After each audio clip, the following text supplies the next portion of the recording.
Welcome welcome welcome watchers, मैं हूं मास जकबर। आप देख रहे हैं एस्ट्रोनॉट सुनीता विलियम्स वापस आ गई हैं जी ज़मीन पर 9 महीने के बाद, और इसके ऊपर न्यूज़ ही न्यूज़ दी जा रही है। और मुझसे आप पूछ रहे हैं कि आपने तो कहा था भाई चांद पर जाया नहीं जा सकता, इसको तो स्पेस से जिंदा वापस लाया जा चुका है।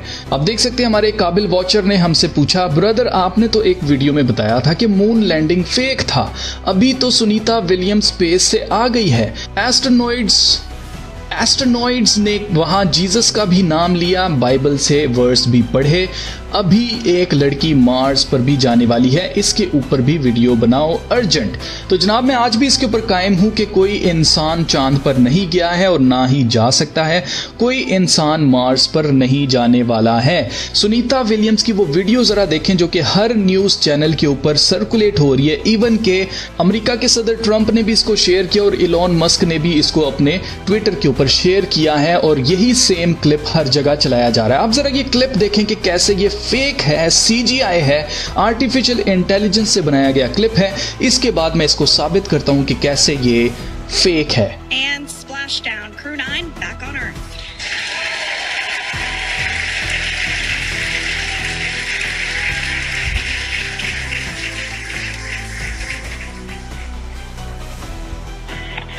SpaceX Freedom, splashdown.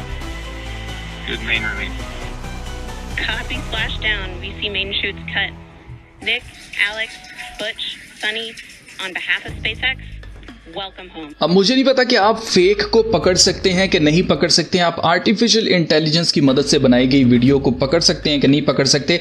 Elon Musk ने अपने एक रीसेंट प्रोग्राम जो कि पिछले साल 27 सितंबर को हुआ था, उसकी वीडियो ये अब मैं चला के दिखाता हूं आपको। ये वो वीडियो है, यहां पर आप देख सकते हैं कि बिल्कुल CGI चल रहा है, बिल्कुल कंप्यूटर जनरेटेड ग्राफिक्स चल रहे हैं। इसको इलॉन मस्क ने क्या कहा था? इसको इलॉन मस्क ने कहा था looks like CGI but these are all real video highlights from the Polaris program space mission. तो आपके सामने है कि उसको पता है कि लोग इसको पॉइंट आउट करेंगे कि ये आर्टिफिशियल इंटेलिजेंस है। ये लोग चेक करते हैं कि कितने % लोग हैं जो कि हमारी बात के ऊपर बिलीव करेंगे, एज इट इज जो हम कहेंगे वैसा ही मानेंगे। तो आपके सामने है कि आर्टिफिशियल इंटेलिजेंस के जरिए तैयार की गई वीडियोस जो हैं उनको सच साबित करने के लिए इलॉन मस्क एक बंदा इन्होंने सामने रखा हुआ है कि वो जो कहेगा लोग एज इट इज उसको सच मान लेंगे। क्यों? क्योंकि वो हुकूमत के अंदर है।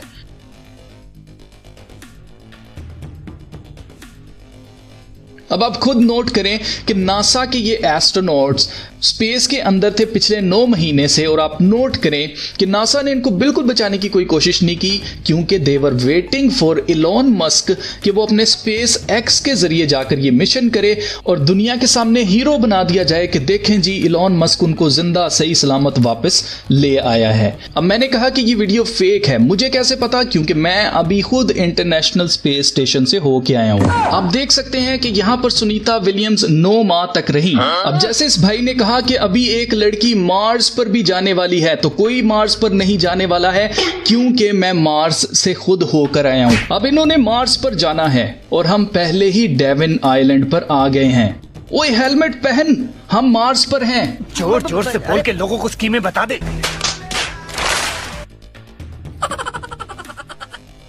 अब आप नोट करें कि जब भी ये लोग पकड़े जाते हैं तो ये इल्जाम किसके ऊपर लगा देते हैं जी? Conspiracy theories ignite online as NASA's astronauts return to Earth after 9 months stuck in the space as skeptics claim the splashdown surrounded by dolphins looks like CGI। Even के इन्होंने यहाँ पर डॉल्फिन्स तक तहरा दी हैं ये साबित करने के लिए कि ये समंदर में ही लैंड किए हैं। Closing the distance there between dolphin cam back again. We can see that the Dragon capsule and the recovery vessel, that distance is closing. Again, this is just one more step as we continue to work recovery operations for Dragon Freedom. And we anticipate the lift of the Dragon capsule to occur here in just a few minutes. Now, once all of the rigging is on the capsule and it's hooked up to the recovery vessel, we will see the hydraulic arm, which is that kind of like bridge-like structure there at the aft end of the recovery vessel, closing the distance there between. तो ये हर तरह से कोशिश कर रहे हैं कि कहीं आप ये ना कहें कि ये फेक था। अब अजीजों, मेरे जैसा बंदा जब फ्री आर्टिफिशियल इंटेलिजेंस के जरिए वीडियो बनाकर आपके सामने यूं पेश कर सकता है कि देखो जी, मैं तो मार्स से भी होके आया हूं, मैं तो स्पेस स्टेशन से भी होके आया हूं, तो जो लोग आर्टिफिशियल इंटेलिजेंस को पकड़ नहीं पाए होंगे उनको लगा होगा कि शायद वाकई अल्मास जो है वो स्पेस स्टेशन में भी था और वो मार्स पर भी चल रहा था। तो आप खुद इमेजिन करके देखें, मैंने तो फ्री वाला वर्जन यूज किया है। जिसके पास पैसे हैं, जिसके पास टेक्नोलॉजी है, जिसके पास हुकूमत है, जिसके पास पावर है, वो कितने ट्रेंड और कितने एक्सपर्ट लोग यूज करके ऐसी वीडियो नहीं बना सकते हैं? बिल्कुल बना सकते हैं। अब जहां तक इस भाई ने कहा कि उन्होंने तो वहां पर यीशु मसीह का नाम भी लिया और बाइबल भी पढ़ी, वहां पर बाइबल की वर्सेस पढ़ी गई हैं, तो आप जरा पहले ये क्लिप देखें, फिर मैं इसका जवाब देता हूं आपको। Life experiences and this extended business trip of yours certainly qualified. What is your life lesson or takeaway from these 9 months in space? Well, in answer to your question, I can tell you honestly, my feeling on all of this goes back to my faith. It's bound in my Lord and Savior Jesus Christ. He is working out His plan and His purposes for His glory throughout all of humanity, and how that plays into our lives is significant and important. And however that plays out, and I am content because I understand that. I understand that He's at work in all things. Some things are for the good. Go to Hebrews chapter 11. Some things look to us to be not so good, but it's all working out for His good for those that will believe. And that's the answer. अगर आप गौर करें तो इसने NASA की T shirt पहन रखी है और नासा के ऊपर 2016 में अगर आप गौर करें तो नासा पर वर्ड जीसस को बैन कर दिया गया था कि आप जीसस नाम नहीं ले सकते इनके कैंपसेस के ऊपर, इवन कि इनके एस्ट्रोनॉट्स आपस में बात करते हुए जीसस का नाम नहीं ले सकते थे।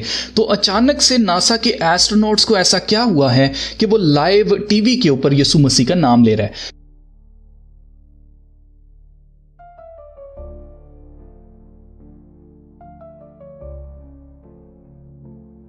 It all goes back to mind programming. जब इन्होंने मून लैंडिंग फेक की थी उसको भी प्रूव करने के लिए सेम यही तरीका आजमाया गया था। जब इन्होंने अपोलो 11 मिशन पर 3 एस्ट्रोनॉट्स भेजे थे चांद के ऊपर, तो उनमें से एक था जी बज एल्ड्रिन। और बज एल्ड्रिन के बारे में मशहूर है कि उसने जॉन चैप्टर 15 वर्स 5 वहां पर पढ़ी थी और होली कम्युनियन भी उसने वहां पर चांद के ऊपर ली थी। ये चीजें जो हैं वो देखने के बाद लोग बिलीव करते हैं कि यस दे आर क्रिश्चियंस और ये हमसे सच बोल रहे हैं, जबकि ये एक पुराना पॉलिटिकल टैक्टिक है कि अपने दुश्मन को ये साबित कर दो कि आप उसकी तरफ हो तो वो यही समझेगा कि ये मुझसे सच बोल रहा है। आप नोट करें कि बज एल्ड्रिन ओपनली एक फ्री मेसन है और मैं आपको बता चुका हूं कि फ्री मेसन्स कहीं से क्रिश्चियन नहीं होते हैं, वो सब के सब लूसीफर को अपना खुदा मानते हैं। तो आप देखें, Edwin Buzz Aldrin American engineer, astronaut and fighter pilot. और ये चीज़ भी याद रखिएगा कि जितने भी एस्ट्रोनॉट्स होते हैं वो सब के सब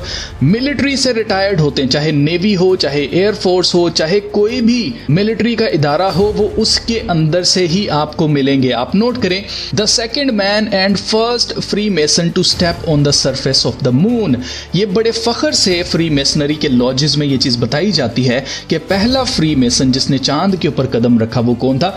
बज एल्ड्रिन था। तो आपके सामने है कि दे आर फ्री मेसन्स। और अगर ये बाइबल वर्सेस को पढ़ने की बात करते हैं तो ये वही पॉलिटिकल टैक्टिक है जिसको ये इस्तेमाल करते हैं। और आपने देखा होगा कि अक्सर वोट लेने के लिए पॉलिटिशियंस जो है वो गैर मजहबों की तरफ जाते हैं और उनकी किताबों की अच्छी बातें उनके सामने पढ़ते हैं, ये साबित करने के लिए कि हम आपके मजहब की रिस्पेक्ट करते हैं। तो सेम यही टैक्टिक इस्तेमाल किया जाता है। क्यों? क्योंकि इनको अच्छी तरह से पता है कि बाद में लोग क्या करेंगे, इनको एक्सपोज करेंगे। और इनको एक्सपोज कौन करता है? क्रिश्चियंस, मसीही इनको एक्सपोज करते हैं, जिसकी वजह से ये क्रिश्चियंस को चुप करवाने के लिए क्या कर रहे हैं? वहां पर बाइबल वर्सेस पढ़ रहे हैं। अब आप गौर करें, इसने अपने सर के ऊपर श्राइनर्स की टोपी पहन रखी है और इसके ऊपर लिखा हुआ है अरेबिया और यहाँ पर चांद और सितारा बना हुआ है, अपोलो 11 लिखा हुआ है। अब आप नोट करें कि ये अपने हाथों के ऊपर हमेशा इस तरह की रिंग्स पहन कर रखता है। एक रिंग यहाँ पर अगर आप गौर करें तो ये फ्री मेसनरी की रिंग है जिसके अंदर चांद और सितारा बना हुआ है।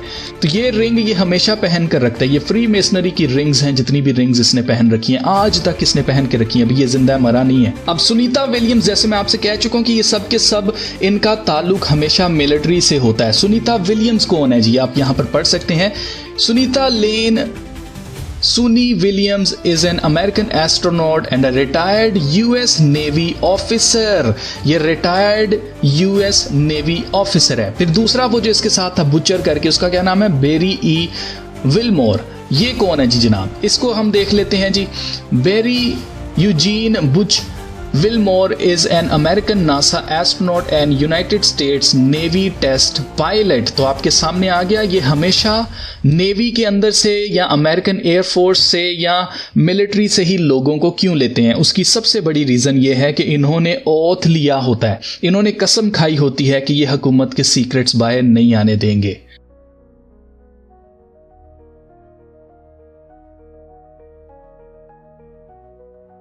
अब ये सब कुछ है क्या? ये हमें क्यों वीडियोस दिखाई जा रही है? हमें क्यों बिलीव करवाया जा रहा है कि सुनीता विलियम्स जो है वो फंस गई थी 9 महीने के लिए ऊपर और उसको वापस जो है वो सेफली लाया जा चुका है? ये हमें ये बिलीव करवाना चाहते हैं कि स्पेस मिशंस और स्पेस में जाना बिल्कुल पॉसिबल है। ये क्यों हमें बिलीव करवाना चाहते हैं? इट्स अ स्क्रिप्ट जिसके ऊपर ये लोग काम कर रहे हैं। क्या स्क्रिप्ट है जी? उसका नाम है प्रोजेक्ट मार्स। और ये किसने लिखा था नोवेल? ये नोवेल लिखा था डॉक्टर वॉर्नर वॉन ब्राउन ने, जो कि नासा का पहला सीईओ था और नासा का पहला रॉकेट बनाने वाला एक नाजी गवर्नमेंट से लाया गया साइंटिस्ट था। इसी नोवेल के अंदर लिखा है कि इलोन नाम का एक शख्स जो है वो मार्स पर जाता है, वहां पर मार्शियन से मिलता है, एलियंस के साथ मिलता है और जमीन पर वापस आता है। तो आप नोट करें इसका नाम क्या रखा गया? Are technical tale. इस सब का लेना देना जो है आपको बिलीव करवाना है कि आप टेक्नोलॉजी के ऊपर बिलीव करें। टेक्नोलॉजी ही से हम प्रोग्रेस कर सकते हैं और टेक्नोलॉजी जो है वो हमारी तमाम प्रॉब्लम्स का सलूशन है। मेन मकसद इनका आपके सरों के अंदर न्यूरालिंक डिवाइस को लगाना है ताकि आप टेक्नोलॉजी पर ट्रस्ट करें। मजीद अगर आप इस आर्टिकल में गौर करें तो alien spotted on board ISS international space station before stranded astronaut Suni and Butch return to earth. यानी कि स्पेस एक्स के जो क्रू मेंबर्स थे उनको किसने रिसीव किया जी? आगे से एक एलियन ने उनको रिसीव किया। यहां पर आप देख सकते हैं बेसिकली एक एस्ट्रोनॉट ही है जिसने एलियन मास्क पहन रखा है।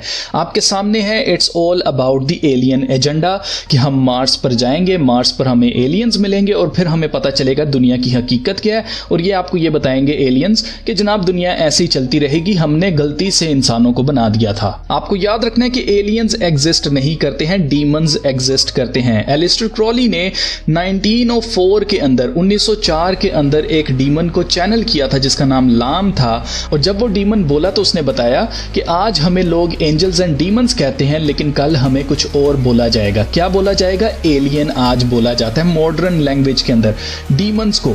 आप यहां पर तस्वीर देख सकते हैं, एलिस्टर क्रॉली ने अपने हाथों से ये उस डीमन की तस्वीर बनाई थी और बिल्कुल सेम उसी शेप का आपको एलियन नजर आता है जिसकी थोड़ी आंखें बड़ी कर दी गई हैं। तो guys it's all a propaganda जिसका मकसद आपको सिर्फ और सिर्फ ये बिलीव करवाना है कि एलियंस एग्जिस्ट करते हैं। ये एलियन एजेंडा को जाकर लीड करेगा और सारा स्क्रिप्ट मैंने आपको बता दिया कहां से पढ़ा जा रहा है, कहां से इसको फॉलो किया जा रहा है। ये नासा का पहला चेयरमैन जो था उसने एक नॉवल लिखा था, यानी कि उसने पहले ब्लूप्रिंट इनको दे दिया हुआ है कि आगे हमने फ्यूचर में क्या करना है। और इंटरेस्टिंगली इनफ इलॉन नाम का बंदा ही लोगों को मार्स पर भेजने वाला है।